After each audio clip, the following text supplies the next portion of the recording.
Basics के लिए जो बुक्स हैं एनसीईआरटीज़ वगैरह, ये सभी तो ऑफ़लाइन में ही पढ़ाई की है, लेकिन उसके बाद जो मंथली मैगज़ीन्स है वो सभी मैंने ऑनलाइन माध्यम से ही पढ़ाई की है। पढ़ाई करने के सबसे पहला मंत्र तो ये है कि बहुत अधिक पढ़ाई नहीं करना चाहिए। अगर आपको 5-6 घंटे भी पढ़ाई कर लें यदि आप एक दिन का और रोज़ पढ़ लें, कंसिस्टेंसी इज़ द की ये कहा जाता है, तो वो काफ़ी हो जाता है। हम तैयारी करते हैं किसी भी सर्विसेज़ की, तो ये साथ ही साथ हमारा जीवन भी इसमें बीत रहा होता है।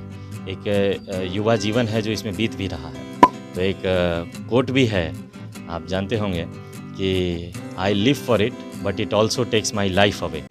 अक्सर अब यूपीएससी की बात करिए या बीपीएससी की बात करिए तो अक्सर बिहार के युवाओं का उसमें नाम हमेशा आता है। आपको बताते चले कि अभी हाल ही के दिनों में 68वीं बीपीएससी का रिजल्ट आया और हमारे साथ बात करने के लिए कुमार नमन है। इनका 109वां रैंक है और आपको बताते चले कि इनको एडीएमओ का पोस्ट मिला हुआ है। साथ ही आपको बताते चले कि इनसे बात भी करेंगे किस तरीके से पढ़ाई, शुरुआती पढ़ाई लिखाई क्या था, पारिवारिक परिवेश क्या था, कहाँ से उठ करके बीपीएससी में इन्होंने 109वां रैंक लाया। साथ ही जिस तरीके से लगातार जो कोविड का समय था उस समय पढ़ाई लिखाई किस तरीके से चली, अब क्या करने वाले हैं, 109वां रैंक ला करके बीपीएससी में ही संतुष्ट रहेंगे या यूपीएससी की तैयारी करने जाएंगे। हम सीधे कुमार नमन जी, सबसे पहले तो आपको बधाई देते हैं, बहुत बहुत धन्यवाद करते हैं जिस तरीके से 109वां रैंक लाए आपने बीपीएससी में। सब युवाओं का सपना होता है, खास तौर से बिहार के जो युवा है सरकारी नौकरी की बात हमेशा सोचते हैं, लेकिन अधिकारी बनना जीवन का सबसे बड़ा एक तरीके से कहे तो तोहफा आपको मिला।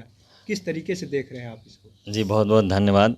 अधिकारी का पद जो है वो काफ़ी सम्मानजनक पद माना जाता है हमारे बिहार और यूपी में खास करके।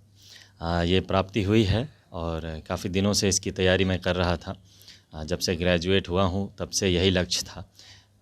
ऐसे तो लक्ष्य यूपीएससी का था, लेकिन अभी बीपीएससी प्राप्त हुआ है, आगे भी जंग जारी रहेगी। शुरुआती पढ़ाई लिखाई कहाँ से हुई? अपने शुरुआती जो पढ़ाई होती है 10th तक 12th तक? क्लास 10th मैंने विद्या विहार रेसिडेंशियल स्कूल परोरा पूर्णिया से 2013 में किया है और 11th-12th मैं दिल्ली से किया है, होप हॉल फाउंडेशन स्कूल से। उसके बाद ग्रेजुएशन मैंने हिस्ट्री में किया है, हिस्ट्री ऑनर्स में Zakir Hussain Delhi college university of Delhi से। और उसके बाद से मैंने सेल्फ स्टडी करके और कोचिंग के मटेरियल्स का मदद ले करके मैंने ये क्वालिफाई किया। ऑनलाइन ज़्यादा पढ़ते थे कि ऑफलाइन ज़्यादा थे? हम किताबों की तरफ ज़्यादा कि एक तरीके से कि इंटरनेट से ज़्यादा पढ़ाई करते थे, ऑनलाइन ज़्यादा पढ़ते? जी देखिए, ये मिक्स ऑफ बोथ है। इसमें बेसिक्स के लिए जो बुक्स हैं एनसीईआरटीज़ वगैरह, ये सभी तो ऑफ़लाइन में ही पढ़ाई की है, लेकिन उसके बाद जो मंथली मैगज़ीन्स है वो सभी मैंने ऑनलाइन माध्यम से ही पढ़ाई की है। उनको हर बार प्रिंट आउट नहीं किया है क्योंकि ये काफ़ी मिसलेनियस हो जाते थे। कभी कोई सा पॉइंट टॉपिक मैंने कहीं से पढ़ लिया, फिर दूसरा टॉपिक कहीं और से पढ़ लिया।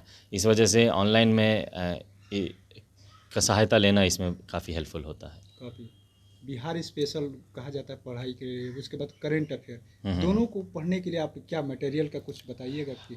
हाँ देखिए, बिहार स्पेशल के लिए मैंने एडुटेरिया का एक आता है हिंदी वाला, उसका यूज़ किया था, और मनीष रंजन आईएएस हैं, उनका एक इंग्लिश का बुक है। बिहार स्पेशल के लिए ये दोनों यूज़ किया है।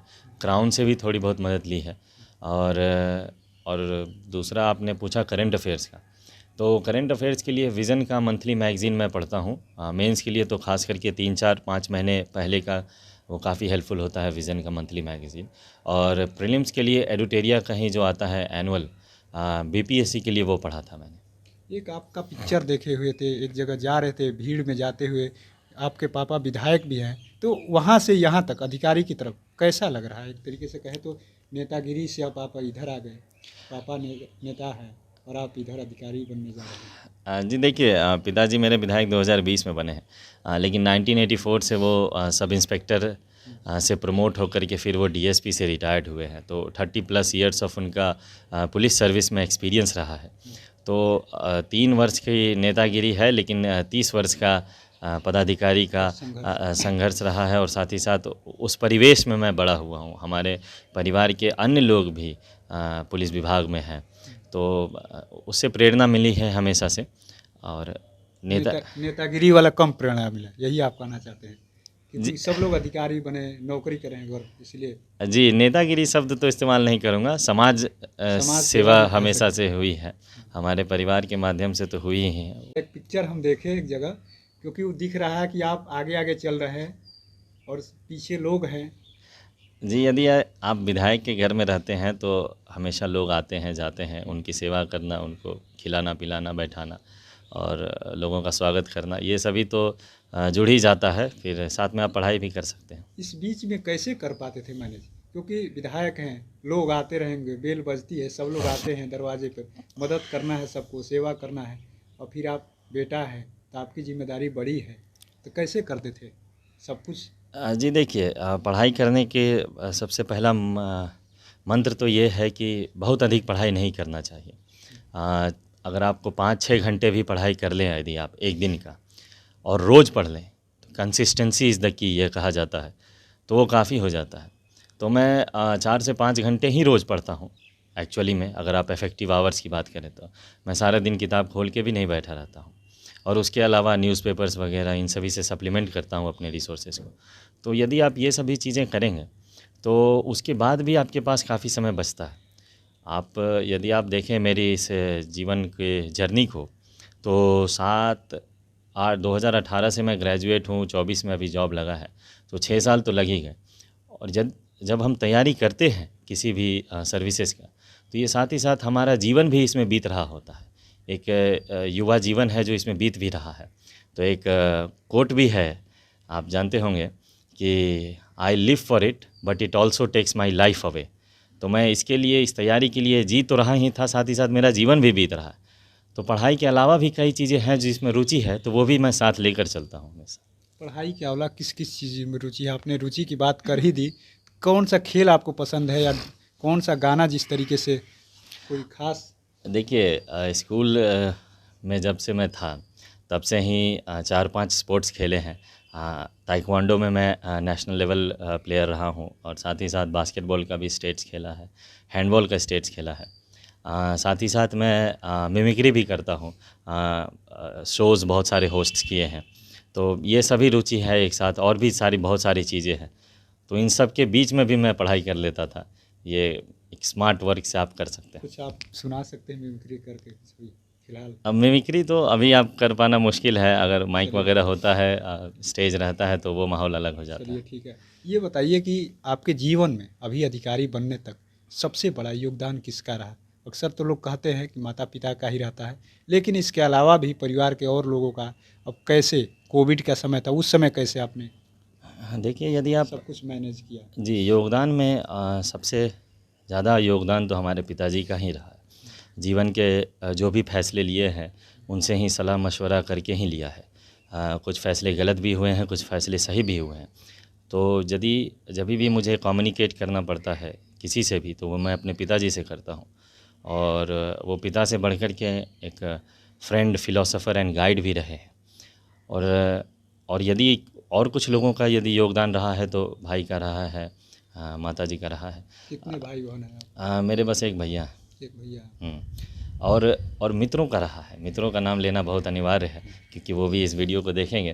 तो जो मेरे स्कूल के फ्रेंड्स हैं, साथ ही साथ जो मेरे वहाँ नेहरू विहार मुखर्जी नगर के फ्रेंड्स हैं, कॉलेज के फ्रेंड्स हैं, उन सभी लोगों का योगदान रहा है। और शिक्षकों का योगदान रहा है, जो स्कूल के शिक्षक हैं, विद्या विहार के शिक्षक हैं, बाद में कोचिंग के जिनसे मैंने ऑप्शनल वगैरह की पढ़ाई की है, मणिकांत सिंह सर, और भी कई सारे शिक्षक हैं, अमन सर, अभी वो IPS हो गए हैं, वो और भी बहुत सारे लोग हैं, लिस्ट बहुत लंबी है। बहुत प्रभावित हुए उनसे आप जीवन में?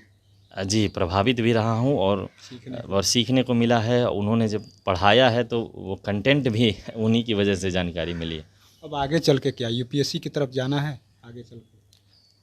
UPSC तो मेरा गोल था ही, उसके 3 अटेम्प्ट दिए भी हैं मैंने। 2020 में मैंने मेंस भी लिखा है UPSC का, और फिर उसके बाद BPSC में आ गया, और 3 अटेम्प्ट BPSC के लग गए। तो इस बीच में UPSC के अटेम्प्ट्स छूट गए थे, लेकिन उनको मैं फिर से रिवाइटलाइज़ करूँगा। अभी मई में इनका प्रीलिम्स भी है, तो वो वहाँ से मैं फिर से शुरुआत करूँगा। चलिए, बहुत बहुत।